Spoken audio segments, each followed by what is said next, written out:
In this video, we'll talk about basal cell carcinoma. It is also known as tear cancer or the rodent ulcer. It is called as basal cell carcinoma because it arises from the basal layer of the skin or the mucocutaneous junction, but never from the mucosa. So it is arising from the cutaneous or the mucocutaneous junction, but never arise from the mucosa. So that is why it is known as basal cell carcinoma, because it arises from the basal layer of the skin, right? And the other name, which is tear cancer, because this basal cell carcinoma occurs on the face, and the area where the tears are rolling, you can see basal cell carcinoma. That is why it is also known as tear cancer.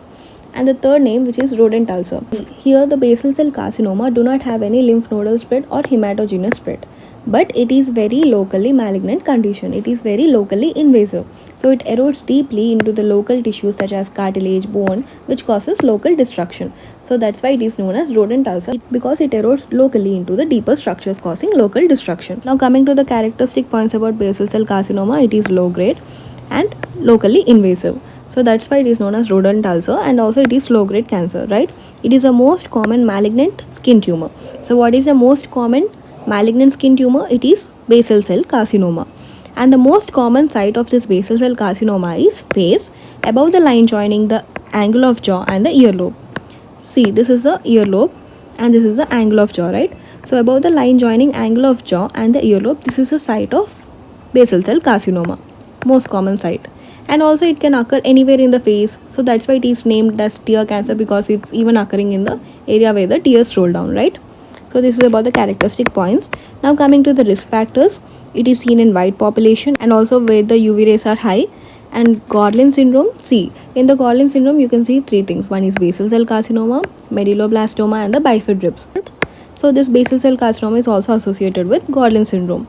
And other than these, arsenic, coal tar, xeroderma pigmentosa, albinism, these are all the risk factors for basal cell carcinoma. Now let us see the types of BCC. One is localized, generalized, infiltrative. So in the infiltrative, there is only one thing, which is morphoic, right? So it is the most aggressive type in the basal cell carcinoma, which is morphoic. And in the localized, you have three things. One is nodular, nodulocystic, and the pigmented. And in the generalized, two things, superficial and the multifocal. So out of everything, nodular is the most common, morphoic is the most aggressive. So if we just look at this again, so there are three types of basal cell carcinoma. One is localized, generalized, and infiltrative. In the infiltrative, we have seen morphoic, which is most aggressive, right? Now coming to localized, three things, nodular, nodulocystic, pigmented. In the general, superficial, and multifocal. So these are the different types of basal cell carcinoma. If we look at the clinical features, it is non-tender, it is dry, and it is non-mobile. It is a slow growing tumor. Though it is locally aggressive, though it is locally invasive, it is also known as rodent ulcer and locally malignant condition, it is slow growing. Just keep this in mind, right? So non-tender, dry, and non-mobile, and slow growing tumor of face. It has raised and beaded edges with rolled out and the pearly white margins with the central scab or the depression. I'll show you the picture, then you'll understand it better. So in the picture you can see all this thing is a pearly white areas, pearly white margins, right? And in this thing you can see this three bead like structures, right? So this area of beading is an area of active proliferation. And also you can see this rolled out margins here, which is rolled out towards the side. So this is about this basal cell carcinoma. So in this picture you can clearly see this rolled out margins, central depression like thing, right? Surrounded by this pearly white margins, right? And this area of active beading, which I'm showing you in the picture, this area of active beading. Just revise whatever we have seen. One is this pearly white margins, right? And also you can see this being rolled out, right? So rolled out margins. So edges are pearly white and rolled out. And also in the central you can see this central depression. So the central depression can be seen, and you can also see beading, right? So this beading is an area of active proliferation. So in the picture we have seen this raised beaded edges with central depression or the central scab, rolled out and the pearly white edges, and the site of beading is an area of active proliferation. Now coming to high risk BCC. 1. If the size of the basal cell carcinoma is about 2 cm, it is considered as high risk. And if the basal cell carcinoma is occurring near the vital structures like nose, eyes, ears, it is considered high risk. And if the recurrence is seen in this BCC, it is also considered high risk. And also if the BCC is occurring in the immunosuppressive individuals, or this BCC is having ill-defined margins, it all comes under this high risk BCC, right? So normally what will we do for the treatment of basal cell carcinoma? We'll go for radiotherapy and also wide excision. But if there is any high risk case of basal cell carcinoma, you have to go for surgery. So radiotherapy is not enough, it requires surgery. Now coming to the investigations, we have to do wedge biopsy, where you can see this palisading pattern. It is very important to remember palisading pattern is seen in BCC, right? And also X-ray CT can be done. Why?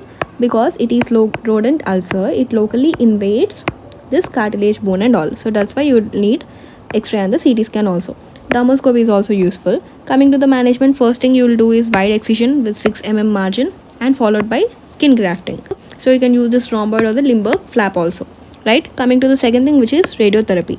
So normally we'll go for radiotherapy, but if there is any high risk patient or a high risk BCC, we'll go for surgery. So for the condition where it erodes the cartilage and the bone, what will you do? You'll go for surgery, not the radiotherapy, right?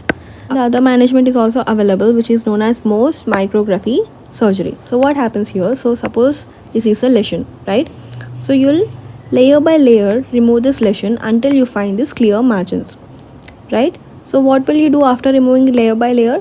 So one layer is removed, which is followed by microscopic examination, and then remove the second layer, which is again followed by microscopic examination. So you will have to do this until you found this clear margin. So layer by layer removal of the lesion followed by microscopic examination. Procedure is repeated until the clear margin is achieved. It is done in recurrent cases where the BCC is recurrent in some people, and if it is close to any vital nerves or structures like eyes, ears and nose. And also the advantages are it is less tissue removal.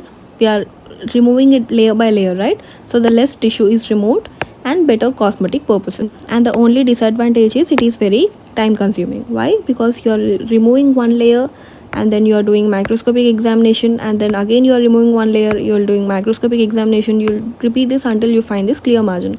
So it's very time consuming process. So differential diagnosis, it can be melanoma, squamous cell carcinoma, seborrheic keratosis and keratoacanthoma. So these are the differential diagnosis for this condition. So this is about basal cell carcinoma. Bye.